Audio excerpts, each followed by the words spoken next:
Okay, thanks everybody. We're gonna go ahead and get started, and folks will join along as we go. We've got a couple more joining right now. So my name is Ray Heimstra, and I'm running for Orange County Water District Division 1, which is Garden Grove. So we're going to talk a lot about water today. It's an important issue, especially right now. So I my career has been in water. I've been working in water for over 20 years, and I know it can be, even though it's a simple thing that comes out of the tap, or you see it out in the ocean or other things like that. It's really a complex issue, and providing water, drinking water to us is not an easy task, but it's a very important one. So I wanted to go ahead and provide this presentation to give folks an update on what's going on with our water, especially our drinking water supply in Orange County, because we hear a lot about water in general, and I'm going to talk a little bit about that. But what really matters for right now, and what really matters, I think, to each one of us is our own water supply. So with that, I'm gonna go ahead and share my screen, and I'm going to go ahead and start with a presentation. And then what I'll ask is for everybody to please mute yourself, so that we don't have any extra noises. And then we will hold questions until the end, and then we'll have a question and answer session, so that and I'll be glad to answer all of your questions that I can, or I will find you an answer if I can't. So thank you.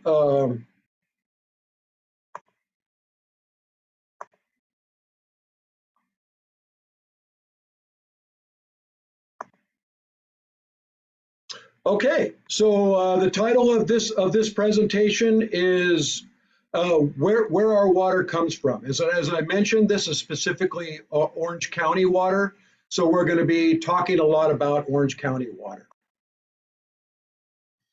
This graphic you may have seen from my advertisement from the for the event is an infographic about where our water overall in Orange County comes from.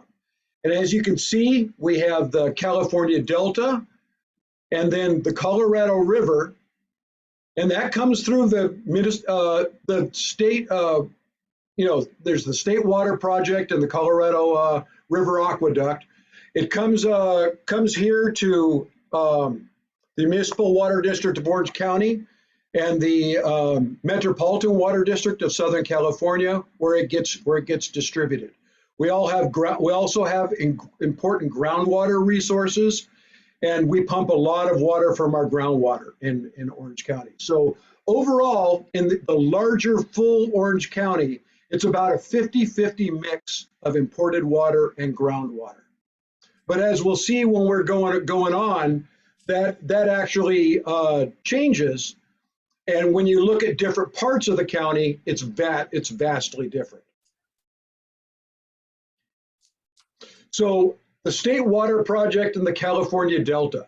So this is something you may have been hearing about a lot. The Delta's in trouble, or water imports from the Delta have been cut way down. And what does that really mean? Well, the State Water Project is one of two large water importing projects in the state. The Federal Water Project, is it shown here, gathers most of its water from the central and southern Sierra Nevada, and that goes to farms on the east side of the San Joaquin Valley. And then the State Water Project, which we're looking at right now, begins up in Lake Oroville, and then that water from Lake Oroville transfers down the Feather and Sacramento rivers, and in also the San Joaquin River ends up in the Delta, and then we tap into that water at the southern part of the Delta, and it is transferred via the California Aqueduct all the way down to Southern California, where it gets used by a variety of users. And it's called the State Water Project. That's because the state runs it. but the water is distributed by individual water users, and we'll talk a lot more about that. So, what are some of the reasons we should be concerned about the State Water Project? One is that it supplies a huge amount of water for certain areas in Southern California. If you're in parts of LA County or San Bernardino County, places like that, a huge amount of your water comes from the State Water Project. So you're very dependent on that when water deliveries get cut short. And that can happen for a variety of reasons. Some of you may remember we had so much water a few years ago that Lake Oroville almost it actually did start overflowing. Luckily, it didn't take out the dam, but it did tremendous damage to the dam, and we had to repair that. So we had to, there can be issues like that. And then other times, like where we're at right now, there's just a lot less water that's available for storage in these various reservoirs. So you can't really read it right here, but up here you've got a variety of different reservoirs. Lake Oroville's the big one. The San Luis Reservoir is a big staging. That's where a lot of water comes in and gets stored, and then it moves on south. So this is about 700 miles of aqueduct. So there's risks because of that too. There's natural risks. There could be an earthquake or something like that that could impact that. And also, some of our own practices are really damaging that aqueduct. So there's areas where we're over pumping the groundwater in the Central Valley, and it's actually decreasing the amount of water that can travel through the aqueduct. So that's important too. And then we have inherent risk to the Delta. The Delta is primarily fresh water. So when you see where my cursor is right here, that is the Sacramento-San Joaquin Delta, and that flows into San Francisco Bay. And right about here, the Cardenas Strait, or a little bit above that, is where it turns from fresh water to brackish water. We can't drink brackish water or salty water. We need that fresh water. So as we're dealing with sea level rise, or when there's really low amounts of water coming into the system, that brackish water can move upstream. So that's important for us to think about. And and also the levees around the Delta are very old, and many of them are in poor condition. Some people say that the biggest risk to the Delta are ground squirrels, because they're digging into the levees and stuff like that. And some key levee collapses, either in an earthquake or from other things, could not only cause significant flooding in the area, but it could cause that brackish water to move inland and really cause a major problem with us importing water. So there's a variety of different potential ideas for dealing with the Delta.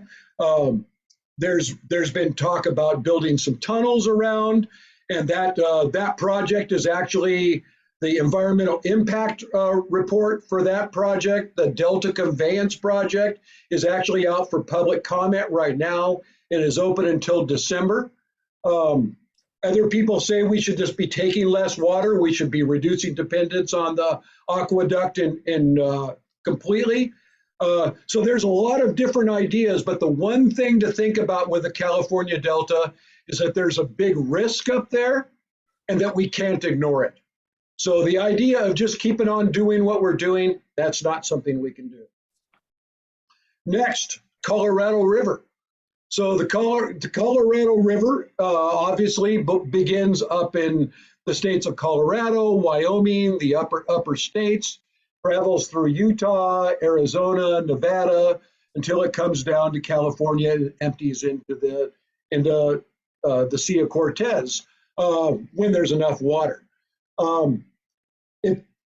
We tap into the Colorado River, and we import that water via the Colorado River Aqueduct, 242 miles.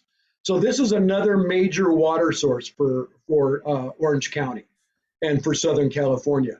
In this particular area, so South Orange County is very dependent on Colorado River water. So that's something that we want to think about. We'll talk about this a little bit more, but when I said 50% of the water is imported in Orange County, Actually, it's about 90% in 90% in South Orange County, and it's about 25% in North and Central Orange County. So there's big differences there. So we have a lot of water that we import, and that water is at risk. So the risks on the Colorado River, I think we've all seen pretty recently, is this simply we're taking too much water out of the river than is actually there. Water rights were divided up, and we built dams and other things based on the amount of water that was available back in the 20s and 30s. Those were when water rights were divided up, and then we built dams later on in the 40s, 50s, and 60s, and we were able to capture a lot of water. And then our population and our agriculture and other things grew to the point to where we've now been withdrawing more water than there is in the system. And that's why we're seeing these images about Lake Powell and Lake Mead and the other lakes being drawn down. And that's a big issue. We are now, if we just keep up, again, this is another situation where we can make a difference by taking less water out of the Colorado River system. But if we keep on doing what we're doing, the way we're doing it, we're gonna end up with being in trouble coming up pretty soon. So we want to be careful about how much water we're taking out of the Colorado system. Where does this water all come into? So the Municipal Water District of Southern California built the Colorado River Aqueduct and manages that. And then the State Water Project water also comes in and is managed by the Municipal Water District of Southern California. And that gets distributed everywhere from Ventura to San Diego. In Orange County, that imported water is managed by the Municipal Water District of Orange County. And then the cities of Santa Ana, Fullerton, and Anaheim are original members of the Metropolitan Water District of Southern California. So this is important to note that this is one of your important water districts, is the Municipal Water District of Orange County. And each of you that live in Orange County have a director that has a district that covers your area, and you directly elect a representative to the Municipal Water District of Orange County. And then the cities of Santa Ana, Fullerton, and Anaheim are also members. So we've got these two big the state and Colorado River aqueducts where we get a lot of our water imported. And then also more important is our groundwater. So now I'm going to go ahead and talk about the Orange County Water District area. So the Orange County Water District has one job, and that is to manage our aquifer. So we have a very large aquifer in Orange County. It's actually double the size of Lake Mead, holds about 64 million acre feet of water.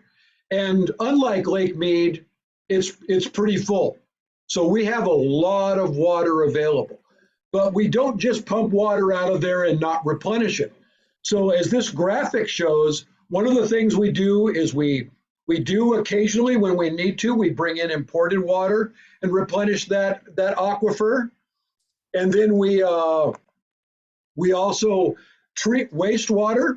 Orange County Water District and the Orange County Sanitation District work together and do a fantastic job of treating our wastewater and cleaning that up to beyond drinking water standards, and that re-injecting that into the groundwater so that we can continue to use that.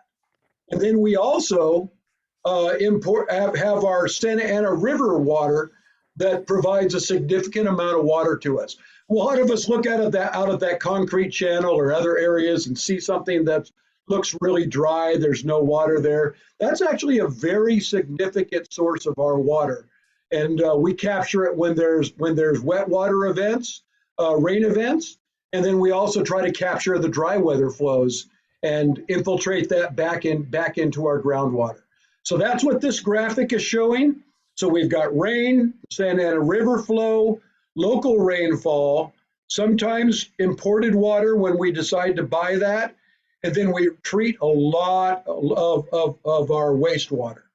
And then, so we're getting in North and Central Orange County, about 75 to 77% of our drinking water comes right here from our groundwater basin. So that's why Orange County Water District is really important and why our groundwater is really important.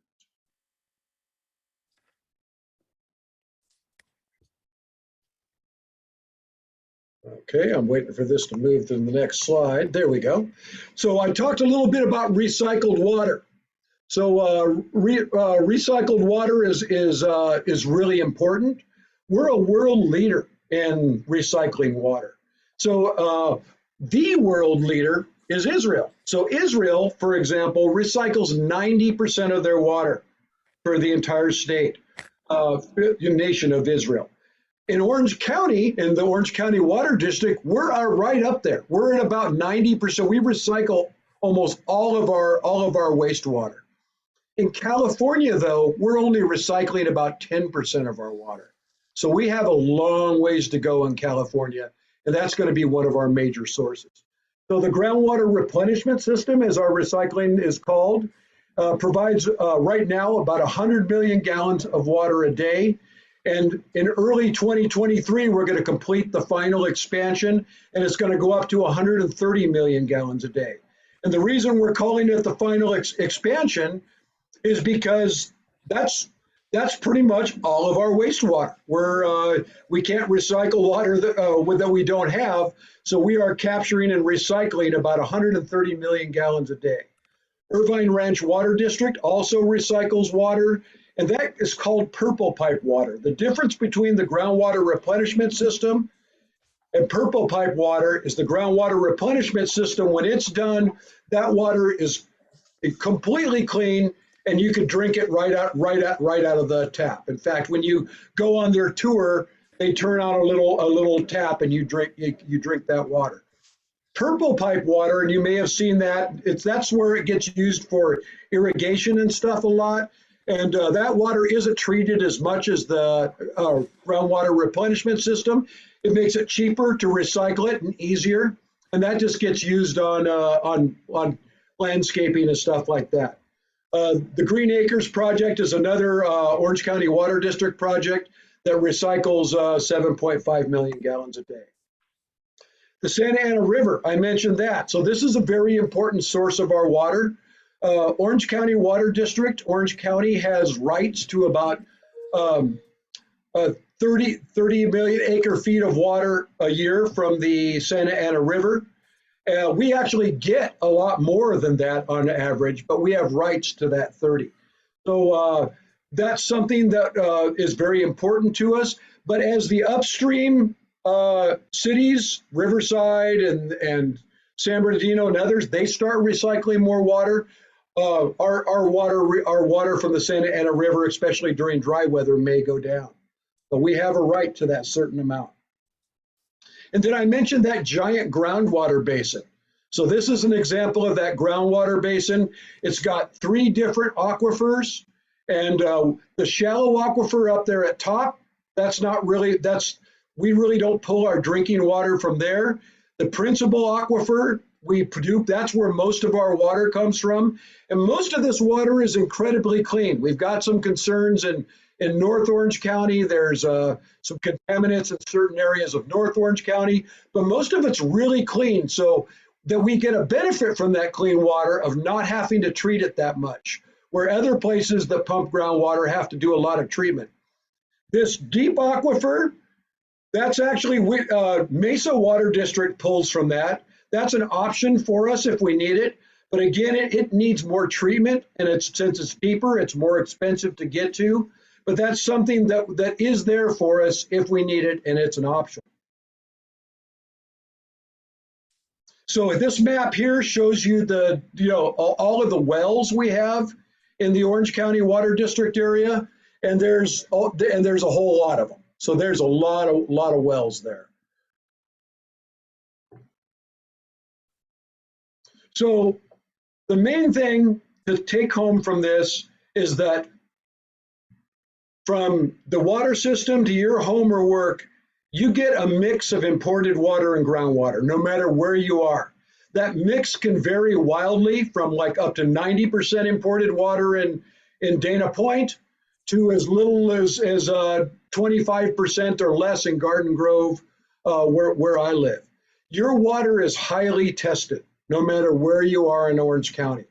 There are water quality issues, and we're going to have a presentation next Monday that's going to focus on Orange County water quality, and we're going to talk in more detail on that. But the drinking water that comes out of your tap meets all state, federal, and local water quality standards, and is very high quality water. So what are some things we do? I talked about those risks and 60% of our water is used for outdoor irrigation. So if you hear something like, oh, we're going to run out of drinking water, or there's going to be shortages, you're not going to be able to take a shower or something like that, that's absolutely untrue. The vast majority of our water goes to landscaping, and even more when you look at statewide, 80% of our water goes to agriculture. Now, I don't want to suggest that we don't need agriculture or that we don't need landscaping, but we got a long ways to go on the water that we're wasting on landscaping. And here in initial, you can kind of see from the different photos, there's nothing that wastes water as much as turf. We need turf in parks and places like that where people use it. We don't need it in medians or for decorative things and stuff like that. There we can change to drought tolerant landscaping. And we can reduce water use by 70% just by going to drought tolerant landscaping. So we can go a long ways on that. And benefits. One of the things that I'm working on my campaign for Orange County Water District is my top priority is I want to make conservation a priority at Orange County Water District. Right now, they're not even talking about conservation. They've got this philosophy of abundance where they feel like their job is to provide unlimited water supplies, no matter what the cost to the public.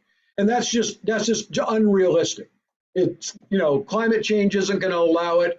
It makes the water too expensive. It's just ridiculous. All of us know that we can conserve some more water, and that leads to lower cost. It means there's less facilities that we need to build. And overall, that's a healthier environment, and it's better for us. So it's a win-win situation. That doesn't mean we're not going to need to build new facilities in the future. It doesn't mean that we're not going to find different water sources. There's no such thing as new water. Everybody knows where the water is. It's just a matter of how much you want to pay to get it or whether you can get it at all. So the main thing is that, we've got challenges ahead. So we've got climate change we're going to need to deal with. We're going to need to change our habits, especially on landscaping.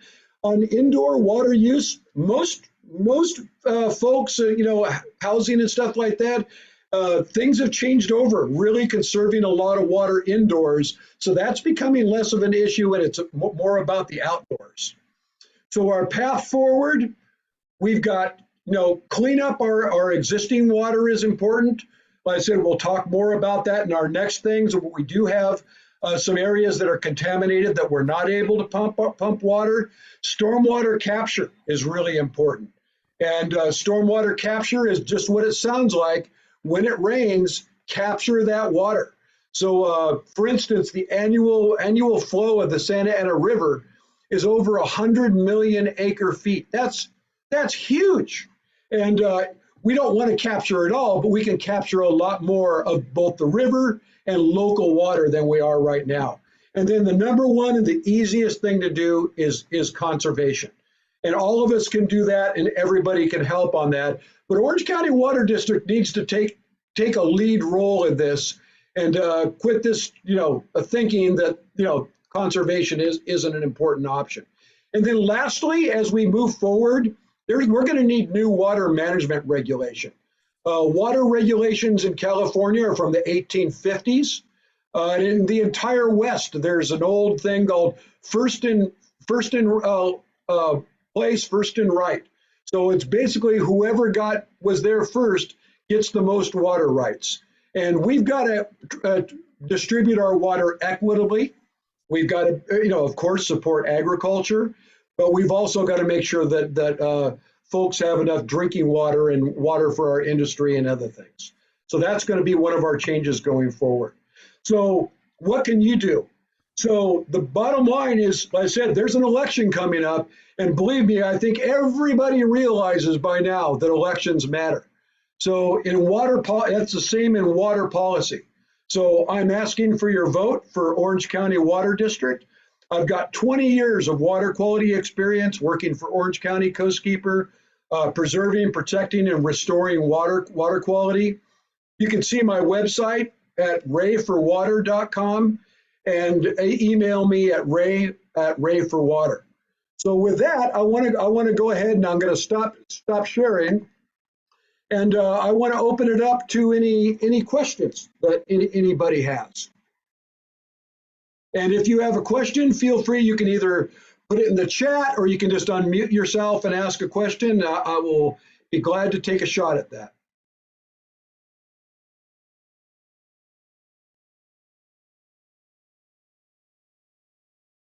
No? Yeah, Ray. Oh, okay. I have a question. Can you state your name? Oh, I'm sorry. Yeah, my name is Steve Wicke, and I live in Westminster. Have there been any studies within Orange County about how much microplastics are in the water, the drinking water? Have that been studied at all? There's been a lot of work done on that. I'm not aware of any specific studies in Orange County on microplastics, but I'm really glad you brought that up, because I'm going to put that on our on the presentation for next week, which is Orange County water quality, and I will have an answer for you on that.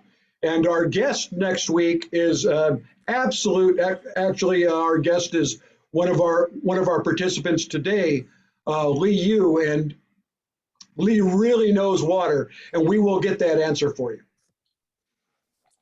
Ray, it's Mark Dixon. Besides sending you money, what can we do to help support your campaign? Are there places to visit, people to call, people to email? Is there a network of support for you? Thank you for that. And yes, so for instance, I'm right now I'm distributing literature in the Garden Grove area. So if you're interested in walking neighborhoods, that would be, I'd be glad to have your help. I'm thinking about doing some phone banking. I just got done. I was very blessed to get a booth at the Garden Grove Korean Festival the other day. So I got to spend a bunch of time there reaching out. So the main thing is telling your friends and neighbors, whether you live in Garden Grove or not, about my campaign, because realistically, what I'm talking about, these priorities about water conservation and other things like that, they aren't being talked about by any of the directors anywhere. So I'm going to be a voice for reason for all of Orange County. And anybody, if you want to contact me at rayforwater.com, email me. I will be glad to put you to work. I'm going to be sending out some mailers. I'm going to need some help sorting those and walking other stuff. So thank you for that. And yes, I will put that in the chat too. Thanks. I'll be in touch. Question, Ray. You brought up conservation. This might be kind of multi-question. So people that want to start helping today with conservation, you said, working outside. So where would you prioritize? And then are there any resources out there for people that you know of, or that maybe you can push for if and when you are elected to help people with conservation, especially outdoors? Sure, that's a great question. So there are actually a lot of resources out there, but they're a little confusing to get through. So the Municipal Water District of Orange County runs a rebate system that has a lot of information. There's turf removal rebates, drip irrigation rebates. My homeowners association, where of course, the first thing I did is try to improve their water use. So we took advantage of a irrigation controllers and new nozzles rebates and got those and helped reduce our water use. So the first thing you can do is kind of look at your situation, and you can look both indoors and outdoors. If you've got some really old appliances and they're about to die, then maybe you think about replacing those with some more efficient appliances. But like I said, most indoor stuff has been pretty much taken care of. But look at your front yard. One of the things when I walk and ride my bike around Garden Grove is I see a lot of turf, and it's not in good shape. And it's not because people are neglecting it. It's just very difficult to keep turf really nice and green. So I think a lot of people would like help in getting rid of that turf. And it's not as easy as it sounds like. So there's a website called bewaterwise.com, and I'll put that in the chat too. And that's run by that Municipal Water District of Southern California. And that's that rebate program, and there's all kinds of resources there for you to be able to do water conservation.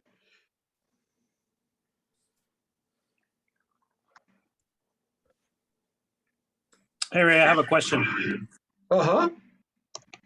So first and foremost, thank you so much for running. I'm a supporter of yours, and I'm looking forward to having you be elected. But one of the questions I have is, are there currently any roundtables happening with all cities under the jurisdiction? And if not, what could we do to facilitate that?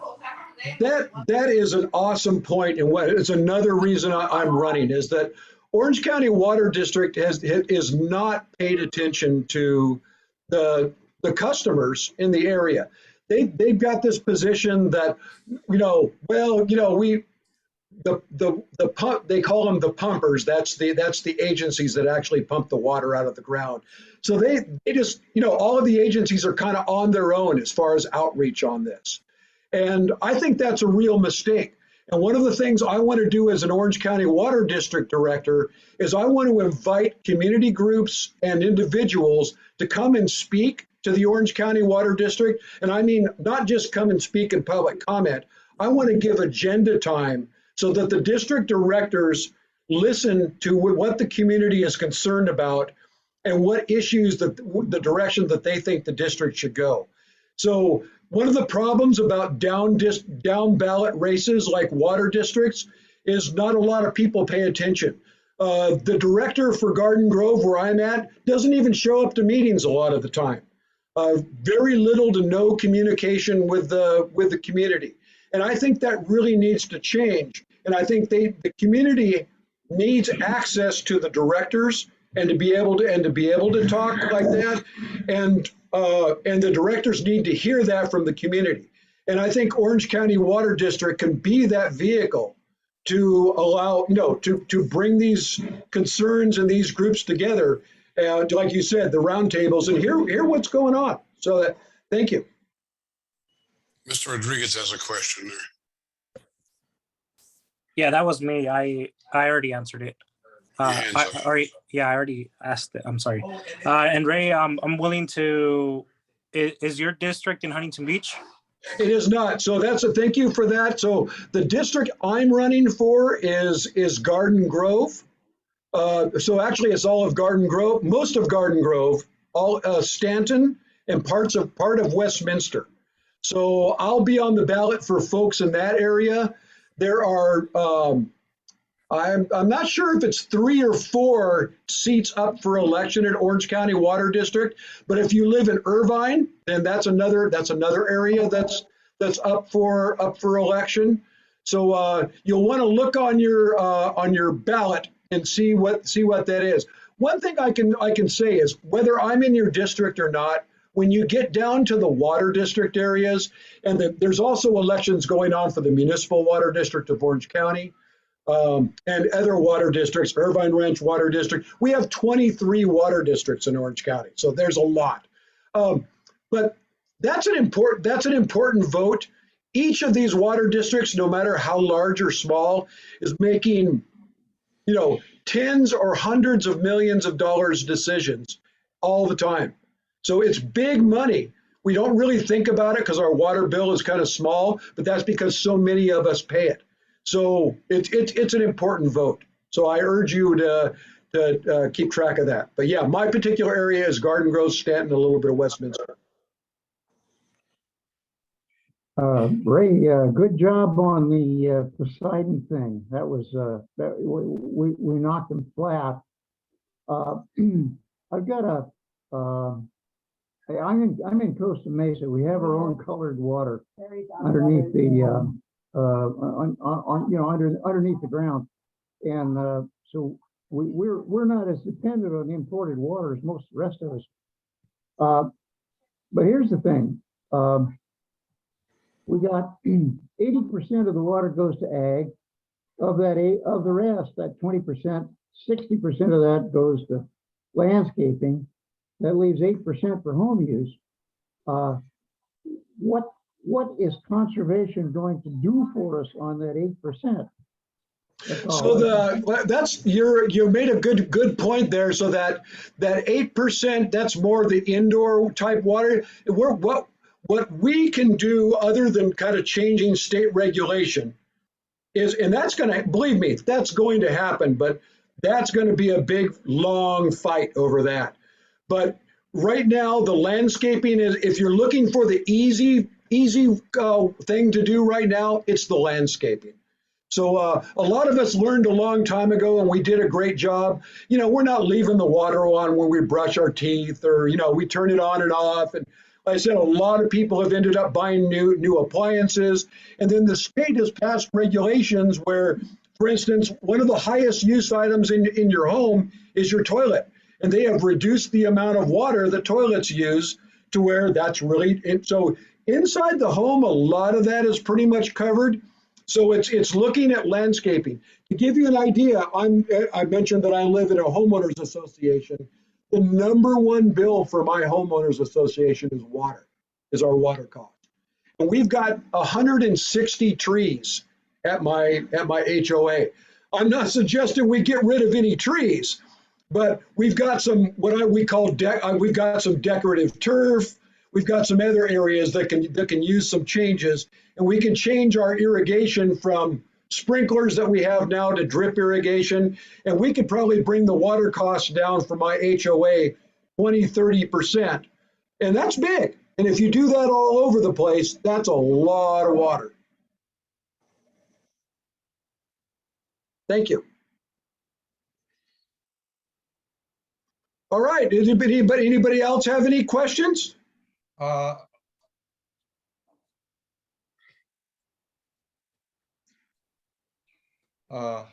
Hi, Lee. hi. My name is Lee.